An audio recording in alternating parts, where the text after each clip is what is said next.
నమస్తే తెలంగాణ ప్రజలారా, మీరు చూస్తున్నది నిరుద్యోగి న్యూస్. నేను మీరామషో.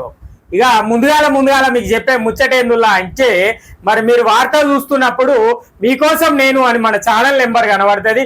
మరి మన ఛానల్ నెంబర్ 9966877787. మీకోసం నేను, ఇది మన ఛానల్ నెంబర్.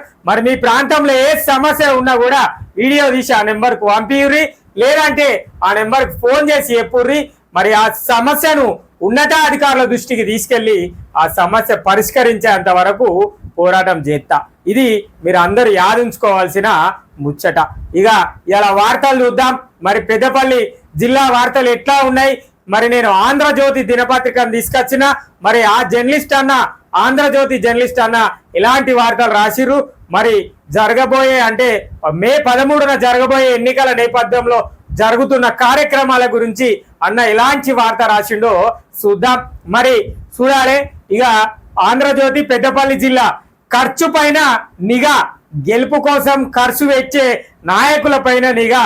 మీ అందరికీ తెలిసిన ముచ్చట్నే. మరి ప్రజలారా, మనం నిన్న మాట్లాడుకున్నాం, మొన్న కూడా మాట్లాడుకున్నాం. మరి పెద్దపల్లి పార్లమెంటు నియోజకవర్గానికి 49 మంది అభ్యర్థులు ఉన్నారు. అందులో ప్రధాన పార్టీలు 3 ఉండగా మిగతా 46 మంది స్వతంత్రులు ఉన్నారు. మరి అందరి గురించి అట నిఘా పెట్టిందట ఏది ఎలక్షన్ కమిషన్.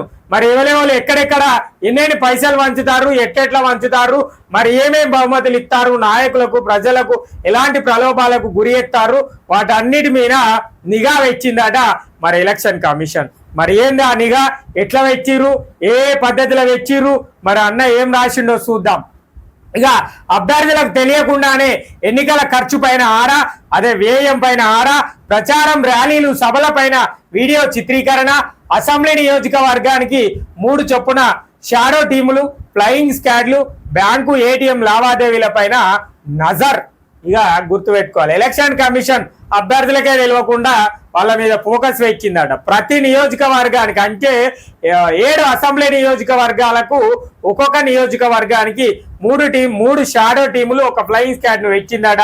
మరి వాళ్ళు ఎక్కడ సభలు చేసినా, ఎక్కడ ర్యాలీలు చేసినా, ఎక్కడ ప్రచారం చేసినా ఈ యొక్క కెమెరాలు అంటే ఎలక్షన్ కమిషన్ కి సంబంధించిన అధికారులు వాటి మీద నిఘా పెట్టిరాడు. అంతేకాకుండా వాళ్ళ బ్యాంక్ అకౌంట్లు, మరి వాళ్ళ ఖాతా సంబంధించిన ఏటీఎంల గురించి కూడా, లావాదేవీల పైన కూడా ఆరా తీస్తున్నాము అని చెప్పేసి, ఆరా పెడతామని చెప్పేసి ఈ అన్న చెప్తాను. ఏందాడా చూద్దాం. ఇక పార్లమెంట్ ఎన్నికల్లో ధన ప్రభావాన్ని అరికట్టేందుకు ఎన్నికల కమిషన్ అడుగడుగున నిఘా బృందాలను ఏర్పాటు చేసింది. అభ్యర్థులు చేస్తున్న ప్రచారం సందర్భంగా పెడుతున్న ఖర్చులు, ర్యాలీల నిర్వహణ, బహిరంగ సభల నిర్వహణ పైన, ఓటర్లను ప్రభావితం చేసే అంశాల పైన నిఘా వచ్చింది. ఒక్కొక్క అసెంబ్లీ నియోజకవర్గానికి 3 షాడో టీములు, 3 ఫ్లయింగ్ స్క్వాడ్లను ఏర్పాటు చేసింది.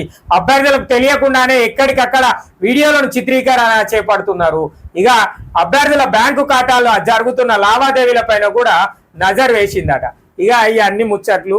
మరి ఒక్కొక్క అసెంబ్లీ నియోజకవర్గానికి 3 షాడో టీంలను వెచ్చింది, ఒక ఫ్లయింగ్ స్క్వాడ్ ని వెచ్చింది. మరి వాళ్ళ ఖాతాలకు సంబంధించిన వ్యవస్థను గురించి, అంటే లావాదేవీలు, పైసలు వేసేటి తీసేటి కథల గురించి మరి అన్ని చూస్తారు. ఎక్కడ ర్యాలీలైనా, ఎక్కడ సభలైనా కూడా ఎలక్షన్ కమిషన్ కి సంబంధించి వీడియోలు చిత్రీకరణ చేస్తారు. ఇవన్నీ అభ్యర్థులకు చెప్పలేదట, అభ్యర్థులకు చెప్పాల్సిన అవసరం లేదు, అభ్యర్థులకు తెలియకుండానే ఇవన్నీ చేస్తారట. చూడాలి ఎంత జాగ్రత్త ఉంటారు. మరి పెద్దపల్లి పార్లమెంటు నియోజకవర్గంలో ఏ పార్టీ నాయకులు, ఏ స్వతంత్ర అభ్యర్థులు కావచ్చు, లేదంటే ఏ అభ్యర్థి, మనం ఇట్లా మాట్లాడుకోవాలి, ఏ అభ్యర్థి ప్రజలను మభ్యపెట్టడానికి ప్రలోభాలకు గురి అవుతాడో కూడా చూసే ప్రయత్నం కనబడుతుంది. చూద్దాం. మన ఛానల్ ద్వారా కూడా ఎన్నికల కమిషన్ కు ఉడతా భక్తి సహాయాన్ని అందించే ప్రయత్నం కూడా చేద్దాం. ఇక ఏంటట, అసెంబ్లీ ఎన్నికల వల్లే పార్లమెంట్ ఎన్నికలను కూడా పారదర్శకంగా నిర్వహించేందుకు షాడో బృందాలతో నిరంతరం నిఘా ఏర్పాటు చేస్తున్నారు. ప్రధానంగా ఎన్నికల్లో ధన ప్రవాహాన్ని అరికట్టేందుకు షాడో పోలీసులు పనిచేస్తున్నారు. వారు నిత్యం అభ్యర్థుల వెంటనే ఉంటారు. ప్రచారానికి సంబంధించి ఖర్చులు తక్కువ చూపిన షాడో బృందాలు ఇచ్చే సమాచారం ఆధారంగా ఎన్నికల అధికారులు లెక్క కట్టనున్నారు. ఈసీ నిబంధనల ప్రకారం ఎంపీ అభ్యర్థి ఎన్నికల సంఘం విధించిన 90 లక్షల రూపాయల పరిమితి లోపే ఖర్చు చేయాల్సి ఉంటుంది. ఇక దీనికి విరుద్ధంగా ఖర్చు చేసిన వారి అభ్యర్థిత్వాన్ని రద్దు చేసే అవకాశం కూడా ఎన్నికల కమిషన్ కు ఉంటది. అదే విధంగా ఎన్నికల్లో ఓడిపోయినప్పటికీ నిబంధనలకు మించి ఖర్చు పెట్టినట్లు తేలితే వారి ఎన్నికల్లో పోటీ చేయకుండా అనర్హత వేటు పడుతుందని అధికారులు చెబుతున్నారు. ఇక 90 లక్షల రూపాయలే ఖర్చు పెట్టాలట ప్రజలారా. ఇక ఎవరైతే ఎంపీగా పోటీ చేస్తారో ఆ అభ్యర్థి మరి ర్యాలీల కోసము, సభల కోసం, ప్రచారాల కోసం, మరి ఇతరాత్ర అవసరాలను తీసుకోవడం కోసం 90 లక్షల రూపాయలు మాత్రమే ఖర్చు పెట్టాలి. ఇక అంతకంటే ఎక్కువ పెడితే మాత్రం అనర్హత వేటు ఎత్తారట. ఇక ఓడిపోయినా కూడా మరి 90 లక్షల కంటే ఎక్కువ ఖర్చు పెట్టినా కూడా వాళ్ళ మీద ఎలక్షన్ కమిషన్ ఏం చేస్తుంది, ఇక అనర్హత వేటేసి మళ్ళీ ఎన్నికల్లో పోటీ చేయకుండా చేస్తారు. ఇక అంతేకాకుండా వాళ్ళకి తెలియకుండానే, అభ్యర్థులకు తెలియకుండానే వాళ్ళ వెంటనే మరి ఎలక్షన్ కమిషన్ కి సంబంధించిన అధికారులు ఉంటారట, పోలీస్ శాఖకు సంబంధించిన అధికారులు ఉంటారట. వాళ్ళు లెక్కలు రాసుకొని మరి ఎలక్షన్ కమిషన్ కు ఇస్తారట. మరి వాళ్ళ లెక్క వీళ్ళ లెక్క కనుక కలవకపోతే మరి ఏమవుతుందో చూడాలి. ఇక అనర్హత వేటేసి రాబోయే రోజుల్లో ఎలక్షన్లకు పోటీ చేయకుండా చేస్తారు. ప్రజలారా మీరు గుర్తుపెట్టుకోవాలి, 90 లక్షల రూపాయలు ఖర్చు పెట్టాలి 7 అసెంబ్లీ నియోజకవర్గాల. అంటే మీ అందరికీ తెలిసిన ముచ్చట ఏంటంటే ఒక్కొక్క నియోజకవర్గానికి మినిమం 12 లక్షల రూపాయలు 13 లక్షల రూపాయలు ఖర్చు పెట్టాల్సి వస్తుంది. మరి అది నేను రఫ్గా చెప్పిన లెక్క. మరి మనం ఆలోచన చేసుకుంటే 7 నియోజకవర్గాలు 7 పాదుల 70 లక్షలు, ఇక మిగిలిన 20 లక్షలను మళ్ళీ 7 అంటే గయ్యే 13 లక్షల రూపాయలు వస్తాయని మీరు అందరు గుర్తు పెట్టుకోవాలి. కానీ ఎట్లా ఉంటుంది, ఏం జరుగుతుంది, అధికార పార్టీ వాళ్ళు ఎట్లా చేస్తారు, ప్రతిపక్ష పార్టీ వాళ్ళు ఎట్లా చేస్తారు, మరి కేంద్ర అధికార పార్టీ వాళ్ళు ఎట్లా చేస్తారో కూడా చూసే ప్రయత్నం చేయాలి. మరి అన్ని మనం ఆలోచన చేసుకుంటే కనుక మనకు తెలుస్తుంది. మరి ప్రజలను ఎట్లా మభ్య పెడతారు, ఏ నాయకులు మభ్య పెడతారు ప్రజలను, మరి అంటే ఏ పార్టీకి సంబంధించిన నాయకులు మభ్య పెడతారో కూడా చూసే ప్రయత్నం చేయాలి. ఇక అన్ని ఓని మరి వీళ్ళందరూ పైసలతో వస్తారా లేదా అంటే ఈ ఎండలు చేయవచ్చి ఏ ఎక్కడన్నా మీకు ఏ నాయకుడు అన్నా ఏ అభ్యర్థి అన్నా మీకు కనబడుతున్నా అంటే కనబడతలేదు. ఈ ఎండాకాలము విపరీతంగా ఉన్నాయి. ప్రజలారా మరి వీళ్ళు ఇచ్చే 200కో 50, 200-300కో ఆశపడి మీరు ఓకుర్రి, మీ పానం మీదకి తెచ్చుకోకుర్రి. ఇది మన సలహానే అనుకోవాలి. మీ అందరికి విన్నపంగానే చెప్తున్నా. మరి ఎండ వేడిమి అధికంగా ఉన్నది, ఉష్ణోగ్రత ప్రభావాలు మరి తెలంగాణ రాష్ట్రంలో అధికంగా కనబడుతున్నాయి. మరి ఇలాంటి వాతావరణానికి, ఇలాంటి వేడిమికి మనం తట్టుకోలేము. మరి ఒకవేళ తట్టుకునే పరిస్థితులు ఉన్నా కూడా బయటికి వెళ్ళే పరిస్థితులు కనబడద్దు. కొన్ని ప్రాంతాలలో ఆరెంజ్ అలర్ట్ను కూడా ఇచ్చిర్రు. మరి అంటే వాతావరణ శాఖ వాళ్ళు ఇచ్చిర్రు. మరి ఎట్లా ఉంది అనేది ఎండ మీ అందరికి కనబడుతుంది. మరి మీరు వాళ్ళు ఇచ్చే 200కో 300కో ఆశపడి బిర్యానీకో మందుకో మధ్యపడి వాటిని వస్తున్నాయన్న ఆలోచనతోటి మీరు అక్కడికి వెళ్ళేది ఉంటే మరి మీ ఆరోగ్య పరిస్థితులు వేరేగా ఉంటాయి, వడదెబ్బ తాకే అవకాశాలు ఉంటాయి. కనుక మీరు జాగ్రత్తలు వహించి ఈ యొక్క రాజకీయ పార్టీలతోటి నాయకులైనా మరి అభ్యర్థులకు కూడా చెప్పేది ఏంటంటే ఉష్ణోగ్రత వేడి ప్రభావాలు ఎక్కువగా ఉన్నాయి కాబట్టి మరి కొంచెం దయచేసి ప్రజలను మీ అవసరాలకు ఉపయోగించుకోకుర్రి. మరి వాళ్ళ ఆరోగ్య పరిస్థితులను క్షీణింపజేసే పరిస్థితులను కూడా తీసుకురాకురని నేను చెప్తాను. మరి ఇక ఈ 90 లక్షల రూపాయలే ఖర్చు పెట్టాలంట. అంతకంటే ఎక్కువ ఖర్చు పెడితే కనుక మరి ఈ ఎలక్షన్ కమిషన్ వాళ్ళ మీద అనర్హత వేటేసే అవకాశం కనబడుతుంది అని చెప్పేసి ఇక చెప్తారు. నియోజకవర్గానికి 6 బృందాలు. పెద్దపల్లి పార్లమెంటు నియోజకవర్గ పరిధిలో 7 అసెంబ్లీ సెగ్మెంట్ లో ప్రత్యేక షాడో బృందాలను నియమించారు.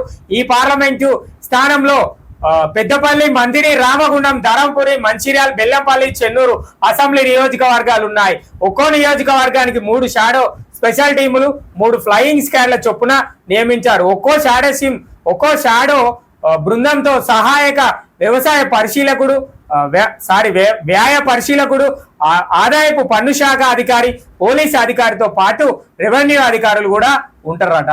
ఇక ఏముండదు ప్రజలారా, 7 నియోజకవర్గాలు మన మంటెన నియోజకవర్గం, పెద్దపల్లి నియోజకవర్గం, ధరంపురి నియోజకవర్గం, రామగుండం నియోజకవర్గం, చెన్నూరు, మంచిర్యాల నియోజకవర్గం, బెల్లంపల్లి నియోజకవర్గం.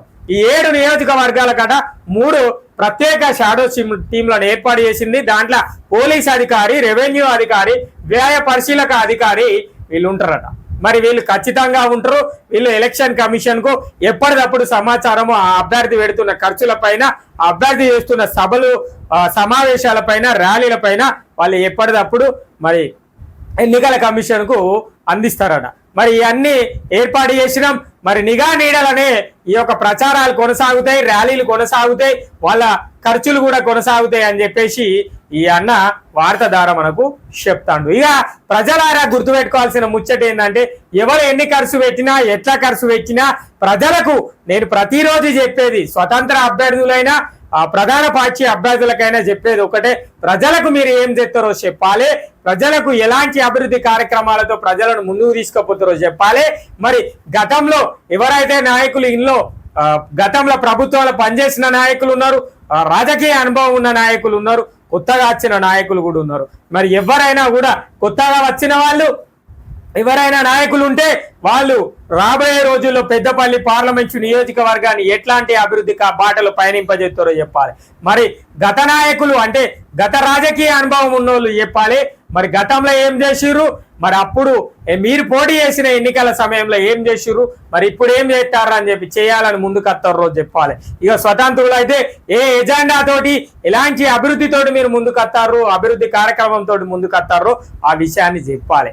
గంతే గాని ఇక ఇష్టం వచ్చినట్టు యేసుడు, ఎవరికి నచ్చినట్టు వాళ్ళను వీళ్ళు తిట్టుడు, వీళ్ళను వాళ్ళు తిట్టుడు కూడా చేయొద్దు. మరి మీరు ఏం చేస్తారో, మీ ఎజెండా ఏంటిదో, మీ మేనిఫెస్టో ఏంటిదో చెప్పాలి. ఇక ఈ పెద్దపల్లి పార్లమెంటు నియోజకవర్గ పరిధిలో ఉన్న రామగుండం సిపి గారు నిన్న మొన్న సమావేశం పెట్టి చెప్పారు. సోషల్ మీడియాల పైన ప్రత్యేక దృష్టి పెట్టిర్రు. మరి ఎవరైతే తప్పుడు ప్రచారాలు చేస్తారో, ఎవరైతే ఒక పార్టీ నాయకుడిని విమర్శిస్తారో, మరి అవి విమర్శలకు ప్రజలకు తర్వాత స్వేచ్ఛా భంగానికి ఇతరత్ర వాటిని భంగం కలిగించే ప్రయత్నం చేసేది ఉంటే వారిపైన ప్రత్యేకంగా దృష్టి పెట్టి వారికి శిక్ష అర్హులను చేస్తామని చెప్పేసి కూడా సిపి గారు చెప్పడం జరిగింది. మరి పోస్టర్లు సోషల్ మీడియా ఫేస్బుక్ ఇన్స్టాగ్రామ్ లాంటి వాళ్ళ ఎవరికి నచ్చిన పోస్టర్ వాళ్ళు వేసి వాళ్ళను వ్యంగ్యంగా మాట్లాడడం, లేదంటే వాళ్ళను నానా బూతులతో తిట్టినా కూడా వారిపైన కఠిన చర్యలు తీసుకుంటామని చెప్పేసి మరి పోలీస్ శాఖ అధికారులు, మరి ఈ పెద్దపల్లి పార్లమెంటు నియోజకవర్గానికి సంబంధించిన పోలీస్ శాఖ అధికారులు మరి వాళ్ళు కూడా హెచ్చరిస్తున్నారు. ఈ అన్ని దృష్టిలో పెట్టుకోవాలి. నాయకులు కానీ స్వతంత్ర అభ్యర్థులు కానీ ఎవరైనా కూడా, మరి ఎంపీ అభ్యర్థిగా పోటీ చేస్తున్న నాయకులు ఎవరైనా కూడా ఇవన్నీ గుర్తు పెట్టుకోవాలి.